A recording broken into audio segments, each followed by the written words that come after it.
And then this way, whatever info Arana you have, you can just give it to them, whatever you have. Good idea? I will provide a list. Okay. Actually, many of these issues have been posted up on Atlantic Yards Watch for people to read. So, But I think if you continue could to just put it together, send it to us, and then this way, Tish and I can make sure that we get the responses. Yeah. I'm Joshua from the State Street 3rd Avenue Residents Association. And I think that, we could be here for days, hours, years, decades, trying to list all of our specific questions, which I respect, and I have a long list of my own. But the bigger question for me is, what power, if any, do we, our transportation working group, have to address these issues in a way that's favorable to our neighbors and our friends and our families? And I think what, with a little bit of respect to Arana, that what I understand this meeting is about is to try to formulate a structure whereby we can understand the power that we have or don't have so that we can address issues that you have and I have and you have and Tish has and everybody has. So I'd like to zoom out a little bit and ask, what power do we have? What is the structure by which the transportation working group might meet these demands and very legitimate concerns?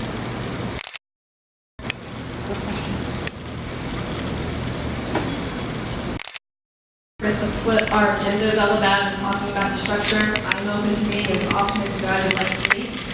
Obviously, the power that you have is to, as you meet with community groups, you hear issues and suggestions and ways to make improvements. And we've had a lot of positive meetings with members of community groups, and DOTs listen to those issues, Forrest cities listen to those issues, and we made changes and amendments, things on the ground, to signal changes, to roadway changes, to lots of things have to do with transportation. So the idea really is to be able to hear from the community on an ongoing basis, real-time issues that we can respond to and figure out ways to resolve and improve the situation on the ground. That's kind of the idea of hearing from you guys on a regular basis. But how? I don't want to duplicate what you're doing already. It sounds like you've got a bi-monthly meeting with certain groups. I know you've got with my group. So if these guys have been asking these questions for however long and they don't have answers, is this just yet another, and I don't mean to be negative, I want it to be otherwise. I want us to meet every week if we have to, and that your group brings your questions and I bring my questions and everybody brings their own concerns, and we sit down here and we figure out the best way to resolve it, and that there's some chain of command that we can track that says, well, Raina's taking it back and we're going to hear from her, and if this doesn't work, here's our backup plan kind of thing. I don't know, otherwise, it's not going to work. We're going to sit here all night, we're going to all leave mad, and we're going to have the same conversation again. Right.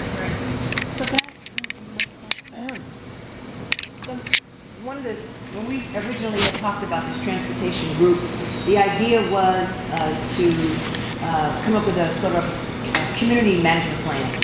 That's how I see this. I don't know, I know you guys are doing your own transportation plan, but for me is to plan something from the ground up and to involve all of the community-based organizations in making suggestions to ESDC with respect to how to deal with traffic mitigation and traffic calming and just transportation alternatives, incentives, etc. All of the things that have been discussed today. And so ideally in my mind, the best way to deal with this transportation group, and this is the time when everybody should chime in, is to break this down into subcommittees, into all of the categories that have been discussed thus far, and come up with some recommendations, and to see whether or not we can come forward with our own transportation plan. Full disclosure, I've had discussions with Prospect Heights, and I'm in the process, my office is in the process of doing something similar. We have spoken to some consultants who will probably do a similar plan. But I think all of these plans obviously will help the ESDC at the end of the, finalize a plan that can address all of the concerns and issues. What sort of things are you envisioning in a plan? When you say plan, what does that mean exactly? Well, we talked about, for instance, parking garages. We talked a little bit about sidewalks. We talked a little bit about the best way park and ride issues. What are some of the best um, uh, areas where individuals can park and they can get on either mass transit or on a shuttle bus or on a larger bus. What's the best way to handle that? Where should it be? Ideally, in my mind, I'd like to see this park and ride either be at the Navy Yard or perhaps over by the piers. Okay, the TDM, like I said, I will separate TDM from EIS traffic changes. EIS traffic changes were already part of the EIS that went through public review. So when you're talking about change to the EIS traffic piece, So which is roadway changes, I don't know. So the question is whether or not there are suggestions for road changes, better changes. I don't know. Yeah, I mean, I think the idea of sort of taking different categories Right. of things that fall under transportation and sort of parsing them out makes a lot of sense, because I think people, you're a member of the public, you just see things that you identify as issues, you're not necessarily educated in, oh, is that part of the EIS? Or is that part of the Right. EM plan? Or is that something Forrest City is responsible for? Or is that something DOT can do? I mean, so maybe it's not gonna happen tonight, but maybe at some point there could be sort of like, we could give a primer on, okay, breaking it down on exactly what sort of fits into what. Correct. And maybe that'll help, you know, people understand better sort of, okay, like what can their input, how their input can influence Correct. things. Correct. Because the answers can be different depending on, you know, we've got a complex situation here with a lot of players, so the answers can be different, how that input can influence them. The question that would be posed depending on what particular issue you're raising, sort of what sort of pot that falls into. I mean, for instance, Prospect Heights and Dean Street has raised the issue with respect to 1129. What would they like to see? How do they envision handling 1129? Perhaps that should be something that we should discuss. Street closures, perhaps we should consider all of the above. I mean, I don't know. I think we really should take on all of this and perhaps break it down. One of the things I think we can do, and Luke and I put together Marty's Fourth Avenue Task Force, and we did exactly that. We kind of broke it down into all these committees.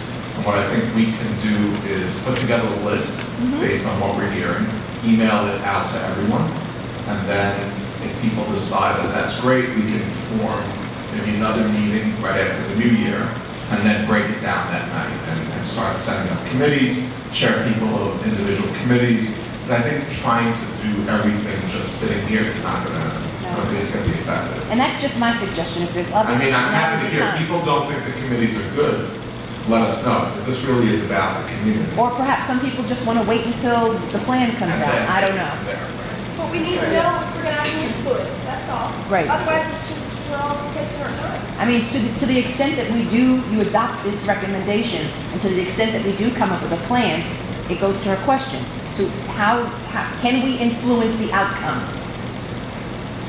I think a larger issue to the power issue is not only can we influence the plan, but, you know, we're all here close to the epicenter, if you will. Everything that is going to be done to mitigate traffic is going to have a ripple effect. So when you talk a half mile away, parking garages, you're basically talking parking people at Grand Army Plaza or at 3rd Avenue, which is going to be a regional gridlock in the same way. So I think that we need to figure out, if we come up with a proposal of how to deal with this, how do we prevent the next community board over from saying, hey, you can't have us park and ride in our community? So we're, in a sense, need to address the ripple effect of what happens around the arena as it moves further out, particularly if we're doing park and ride. Certainly the Navy Yard is an easy access, there's not much happening, but given the development of Brooklyn in 5 years, that could be developed, and the same people who are upset now are going to be upset over there. So I think that that's something that addresses the issue of how much power do we have. Because if we push it further out in terms of park and ride, somebody else in Community Board 7 is going to say, hey, we don't want all these cars driving to our neighborhood to get on the bus to go to the arena. So I think there's a larger issue here that we have to sort of look at. And then incorporated in that, you know, MTA, we should also invite not only Forrest City Ratner, but MTA should be a part of this. The Transit Authority should be at this table. It's critically important. someone who's responsible for TEA We'll make sure that English means. should be here as well. Yeah, we said that earlier, that we will make sure that we get to the next meeting. Sure. But I think before we do any of that, I think we still have to figure out what we really wants the process of this group. Yeah. Just on the point of the timing, DPM is an important part of this, and it feel the fire burning on the part of the community, and a little bit more, and even tempering this from the other side, as it is. Is it within the scope of what you guys do in work, say you guys get the anxiety? Because beginning of the year, beginning of January, the end of January, and timing can actually trick, everything that we do. We know that as we get out into the summer, if the community is going to be actively engaged, as that very sad fact about the first hearing in the summertime, the community wasn't participating. Timing is important. Can you demand to have that study done in time? Yeah, we can. And can we know that that's going to be so that there's some accountability going on? We can take talk to Forrest and Ratner and urge them to require them to have a draft plan done by this meeting. Excuse me, one of those things. Well, we have a meeting with them this week, so after the plan will be presented to the public by early next year, January, they've always said to us. But it really depends on the aspects of the plan. The public rollout, they require to give us a draft plan, us to give to the DOT by a separate date. I don't have dates in front of me, I'll get back to you what the dates are. Okay, so It's an ongoing conversation. I have not demanded they have it done by a specific date as of yet, but we can do that. We've given them more of a time frame, a quarter, as opposed to a very specific day and month. But we can require that they do it, they present the public by a certain day and month, that's what's. You acknowledge the proximity to the opening of the state. Of course, yes, that's why I was requiring them to present something to the public by early next year. Which makes it puzzling that 7 or 8 months was adequate by wise requirement in place. It doesn't seem like enough time to maybe I You see what I delay, mean? Time for public comment, you're saying? especially when we're not even at this point in time really clear on when the plan doesn't say early next year you're going to push for it. Late May, March. No, you're not. May. That's not an option. So you are not forcing it. Well, the next fiscal service cabinet meeting, I think, is a good time frame to require them to share substantive information on a TDM plan at that body, which makes the most sense. This is in January? January. January 3rd is the next scheduled I meeting. think the date was changed. So maybe that's, what's the date? I don't know if it's finalized yet. That seems like a critical piece of this whole thing. Well, it does, but I'll get back to you on the exact date in which we're We'll requiring get a them date on to the share calendar. information about. Yeah, I think we should get it on the ASAP. I just wanted to add that when the traffic pattern changes were announced in early summer, we were told that the transportation demand management plan, the traffic demand management plan would be 6 months later. We're experiencing some slippage, and I think we need to be very careful as slippage occurs, especially considering how short a period of time we have until the arena opens. Some slippage is common in almost any project, but you have to draw a line at some point. I think we may have reached that point already.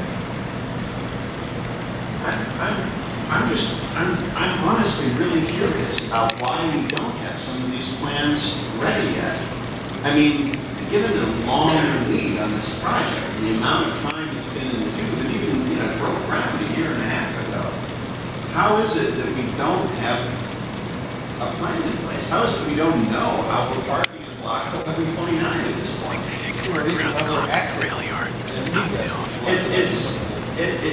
It's mind-boggling, to be honest with you. I don't understand. I mean, they have to build it. Right? They actually have to build a parking lot there. It hasn't been. It's not protocol. It could be structures, it could not take time at all to build. I share, I've obviously stated concern about the timeframe, and I'm echoing the concern that others have And I understand stated. a lot of you guys are frustrated because you feel as though in the past you haven't had time for input, but I can commit to you now that draft plan, aspects of plan status update will be shared with the community early next year, and a chance for community to input. Okay. I don't know what more I can say honestly. Fair enough. I mean, I think that we have to acknowledge, and this, this project doesn't have a record of, a lot of substantive changes being made as a result of community input, right? I mean, I'm not trying to throw mud in the process up to now, but really and truly, that's not what our experience Well, we've made has changes been. to the traffic changes that were implemented. There were a few substantial changes that were made to that plan based on community comments. Because of problems, like on Pacific Well, Street. community comments, which are issues that need to be resolved, yes. Right, okay. I'm going to go back to my original comment. I think we have to be thinking in terms of contingency at this I don't agree at all. at this stage. As Rachel had mentioned a number of times, the arena will not be able to open unless the TDM is in place. So, Arana, can I just interject for a moment, because I understand the frustration of the community, no one is more frustrated than I. But can we have a date certain? February 15th sounds like a good date to me. January 15th, but let's be realistic. By the end of January, the latest February 12th, 15th? I can work on February 15th. Okay. February 15th, we agree? Publicly? Okay? And obviously, this is I'm not the only one making this decision. Okay, no, I understand, but hopefully let's aim for February 15th, when you have your meeting with Forrest City Ratner for the transportation management plan. That's more than So do fair.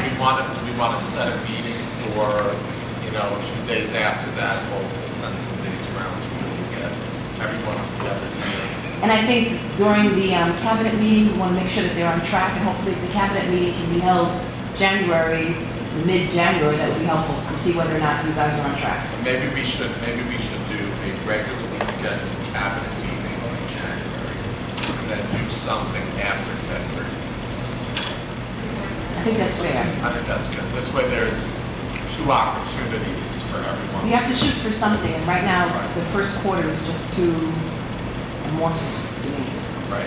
Let me just make clear what I meant by contingency. What I mean is, 10 months out from the arena opening, we have to have some kind of a plan. I think it's an appropriate function for this type of a group to have some role in assessing what the experience is once the project opens with transportation, and be able to work interactively to address problems that are unexpected. And there will absolutely be problems that are unexpected that will arise when the arena opens. There's no question, there can't possibly be a serious question about it. I think that's a bucket. We talk about sort of the structure for how we move forward, that idea of what we do between now and the time the arena opens to be prepared for dealing with those situations is a very important bucket to organize around. There's another one which deals with what the long-term relationship of the project is to transportation and traffic in the area. I think that's also important, but that goes to things that are more structural. And those are the types of things that have been very difficult for the community to be able to have input into up to now. Hopefully we're at a place where that can start to change. But to me, when I think about how to organize around this, we want to sort of organize around the near term, because the near term is now very near. We also want to figure out over the long term, what do we do to more effectively mitigate the idea that we cited this arena at the worst traffic intersection in Brooklyn, a massive trip generator, cited at the worst traffic intersection in Brooklyn, and the second largest surface parking lot in Brooklyn was cited in the middle of a residential neighborhood. Right? We need to do something actually structural over the long term to better mitigate that. And so I think those 2 areas are the ones we ought to be focusing on, and they're long-term commitments. Gabe, I don't know if this is quite what you're getting at, but you may be aware that DOT has required that Forrest City basically do a traffic study looking at, originally it was expressed as sort of post-arena when all the mitigations are in place and the traffic that's being generated by phase 1, which is the arena at this point, happens you know, basically going back and sort of measuring in a quantitative way how the mitigations are working. We've also clarified with ESD and Forrest City that in order to do that, you also have to have a baseline ahead of the arena opening. Given that the baseline now is, you know, 2006, they agreed Forrest City to do a data collection endeavor in the spring that sets that baseline. Now, what we've also done is we promised, and maybe this is a group to do it, but I promised that you know, once we get a scope from Forrest City, once we review it, that would be also something that that would be shared with the community, and when you get input on that scope prior to the study started. So that's something this group may want to put as one of their endeavors. And that study on Forrest City's part is separate and apart from the SEIS that you're undertaking? It's focused on.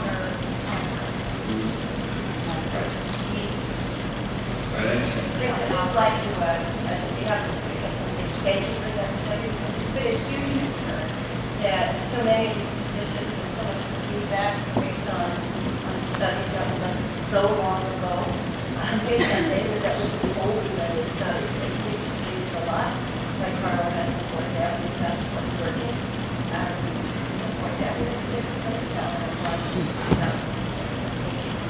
So we have to agree on a Yeah, I was structure gonna for say, I now, think we're gonna, long-term, and then the contingency. all right, so let's just do a couple of things. First of all, we're gonna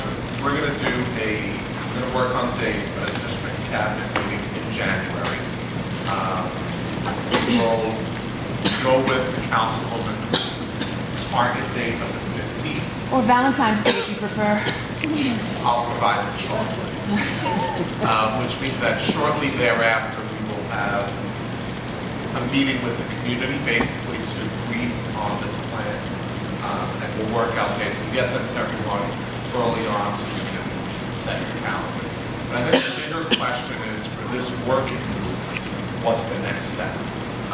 Was the idea of sending out some topics or some issues where we can create some committees moving forward, and then maybe talk about it at the cabinet meeting? Is that not something people are looking for? I mean, I'm open to whatever you guys think is a good next step. I just think if we don't work with Sam Schwartz or whoever, I don't think we're going to get anywhere. There was another Forrest City Ratner plan, I think it's 350 J Street, and Philip Habib was the traffic engineer, and they were going to narrow our sidewalk for 200 feet on my corner on Atlantic Avenue. And I kept going around saying, you're not going to come here and do that. So Jim Stuckey said, well, let's work together. And he was the vice president of Forrest City Ratner.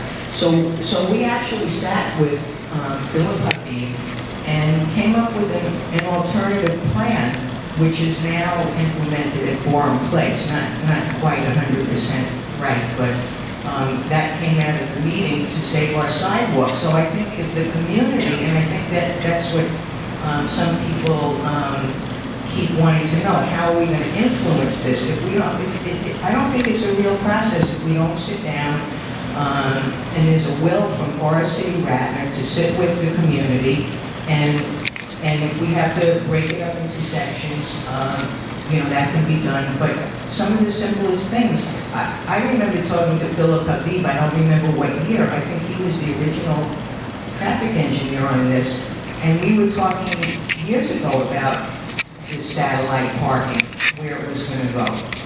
And now it's here, and people still don't know what's going on. And we live here and work here, and we're the ones that are gonna, get the brunt of the non-plan or the bad plan. And the community knows. I mean, we know what's going on our streets, and we were involved in traffic calming. I think I said that in the beginning. So I don't see why we can't be involved in this. This is a So what are you asking for? well, I think if we're just talking among ourselves in committees and then telling somebody, well, this is what the committee said, I don't think that's the way to do it. I think we sit down